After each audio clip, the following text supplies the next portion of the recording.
Hello guys, welcome back to the check-in. Thank you for checking in with me this evening or this morning, this afternoon, wherever you are in the world. In this video I'm going to discuss existentialism, or at least touch on existentialism, boredom, responsibility,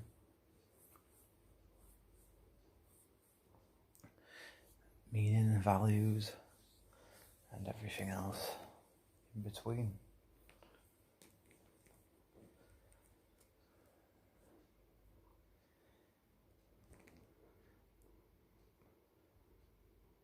From the moment that we're born, life is a maze. It's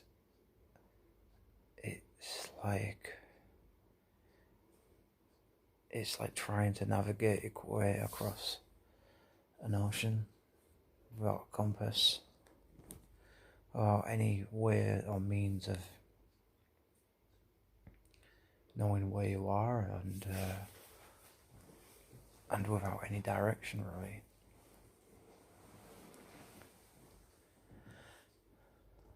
Of course, through school and growing up,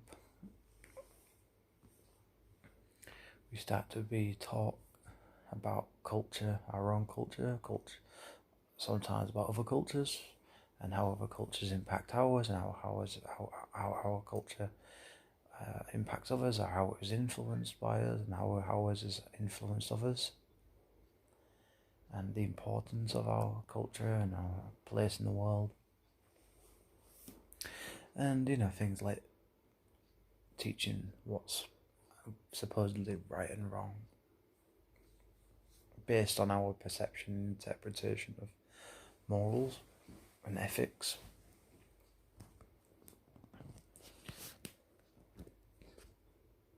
But as one gets older, the boundaries start to get blurred, and there is a sort of disassociation and just a general feel of, not for everybody, but I mean, I'm really obviously just talking about myself here. But of course, I'm generalising because other people that watch this, listen to this, might be the same as me, or there's obviously stereotypes and traits and people who are quite similar. But yeah, so as you get older, especially towards your teenage years, you start to become much more rebellious.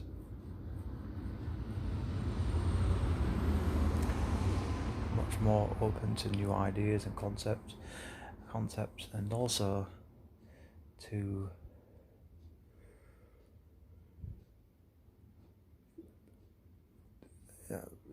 a motivation for criticising and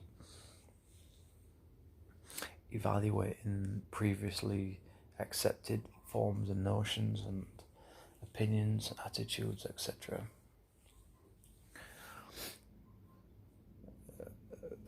As one said the other day, for me, reaching my mid to late teens, there was a serious amount of confusion and just feeling lost. And that carried on, it's actually really carried on even to this day.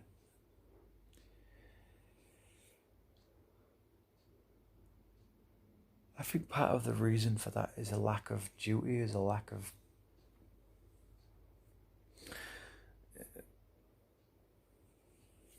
things filling that space that's appreciation, value, and a routine, purpose, meaning.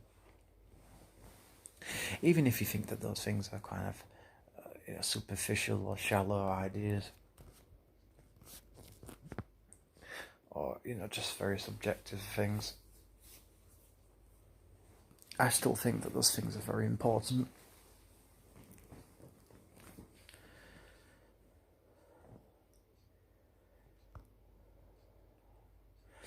Having gone through, I would say, a good 5 years of a crisis of different types,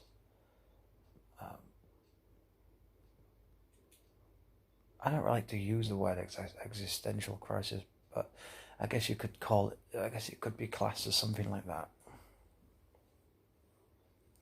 Certainly, I was deeply troubled about myself and my place in the world, and the world in general, and what it represents, what I would like it to represent. But of course, a lot of it was just about the sort of smack in the face of reality, I guess. Well, I don't guess, I know it was that.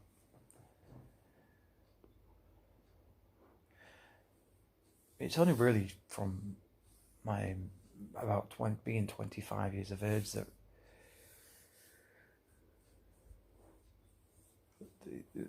the reality of existence and survival has really hit me.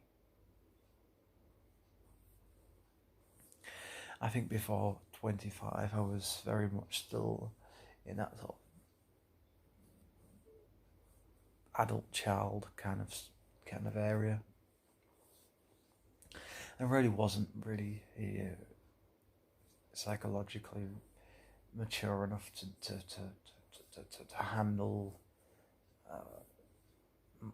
myself and the things that I would eventually have to deal with. I wasn't ready at that time, and in some ways I haven't been ready even, and aren't really ready even now, I don't think.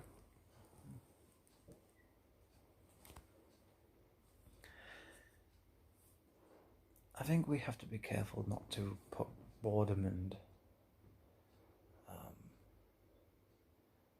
what I mean is, I think we have to be careful to not jump to conclusions about how boredom is reached.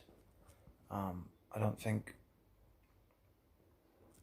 I think boredom is important. It's just a natural part of life, but I think it can be a skill, actually, a useful skill, if it's used in the right way and it's analysed and you psychoanalyze, you know, your analysis, your criticism, and obviously the reasons or potential reasons why you are bored, and that might be because of a lack of responsibility, or it might be because there's too much. It might be because we've forced a very, very structured cement-like structure of what life is and what we need to be in our. With that said, I'm not suggesting that we shouldn't have responsibility. It's very important to have,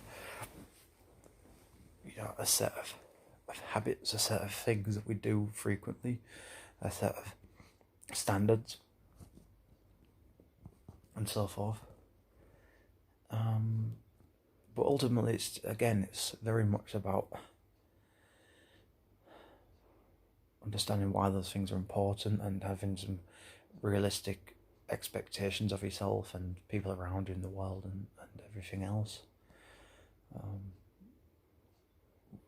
Without responsibility, it's difficult to have a clear outlook. Sometimes the most clarity, actually, the most wisdom comes from moments of boredom, because it's through boredom that you can see everything that's missing, perhaps, from your life, or perhaps you are trying too hard to be something, to express yourself in some way, or to put an image out of yourself to other people, even though that they might not actually be who you are. It's important to have boredom. It's important to have that space to breathe and to be away from the cycle of patterns and cycle of, you know, stress and you know, burden of work and relationships and stuff. You know, there's a difference between, I would say there's healthy boredom and dysfunctional boredom, because healthy boredom can just be that, you know, maybe you're just tired and, you know, maybe you're just having a bit of a bad day, you're irritable or whatever because you didn't sleep very well, or maybe, you know, boredom can be, there's lots of factors that cause boredom.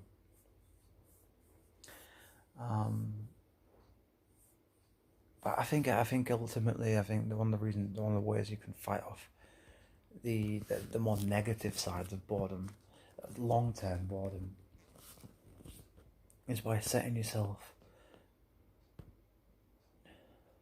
an aim or a couple of aims, but realizing the process of reaching those aims is probably more important than the actual aim itself. I think if you solely set your sight on an aim, you're kind of missing the point. Whilst obviously we're all setting ourselves goals, whether it's daily goals, you know, weekly, monthly, yearly, you know, whatever. One has to be careful not to try. One has to be. It's important to be in the present. You sort of have to kind of be in a duality of living in the present, but also kind of living in the future in a sense. You know, whilst it's beneficial to look ahead and to set your sights on it and to try and, you know, make a realistic a vision of what it is you want, whether it's a better relationship, you know,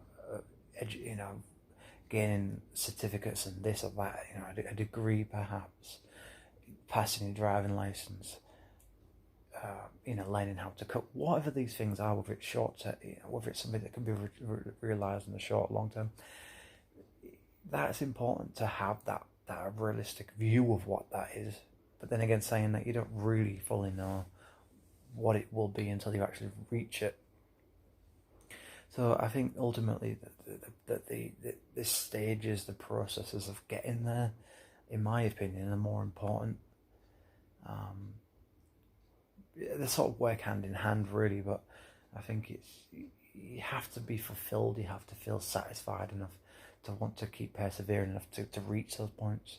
It's all good and well, you know, seeing those things, but unless you actually are motivated enough by your own, you know, inner drive, no matter how close those things are to you, it doesn't matter. It's just, you know, all it takes is for you to have one bad day or a couple of bad days, and you could just completely ruin everything and destroy all the opportunities you have, you know. But existential crises are kind of, sometimes they happen because we're depressed. There's a void in our lives because we don't have enough going on, and we feel more bored than we do happy.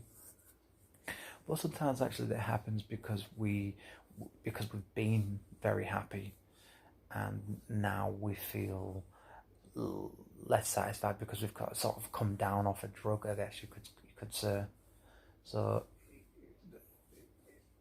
I think when you have an ongoing situation with regards to handling depression and management of anxiety and stuff, that can sometimes lead you to go through something like an existential crisis quicker than perhaps other people. There's no evidence. I've got no evidence to support that, but it's just my opinion. But yeah, you know, it's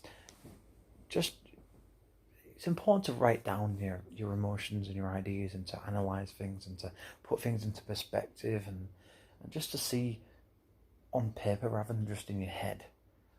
Because sometimes when your things in your head can get exaggerated and blown out of proportion, whereas sometimes when you write things down, you kind of see things more in a realistic way. When something's outside of yourself, you can view it from a different angle rather than just being,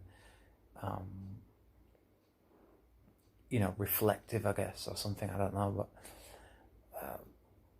that's what I would suggest. And obviously, just a lot of psychoanalysis, a lot of healthy, productive, constructive self-criticism and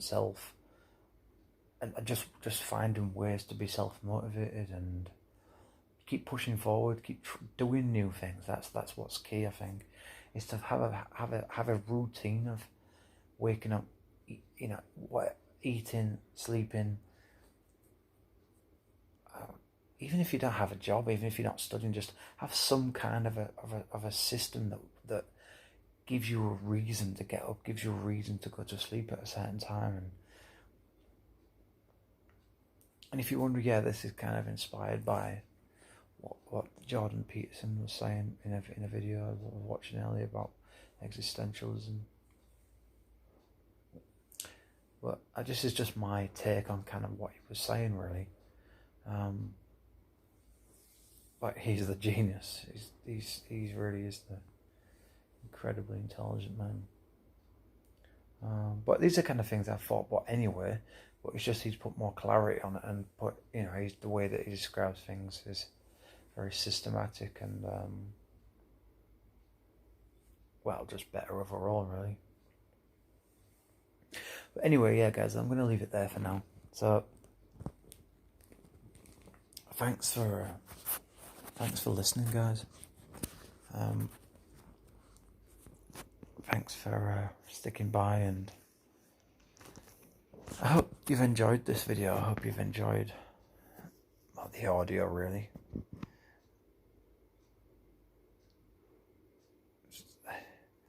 I just get so much insight and peace and tranquility at night, and this is why I wanted to make this series, the Reflections in the Dark, because that's what it is. That's the truth. And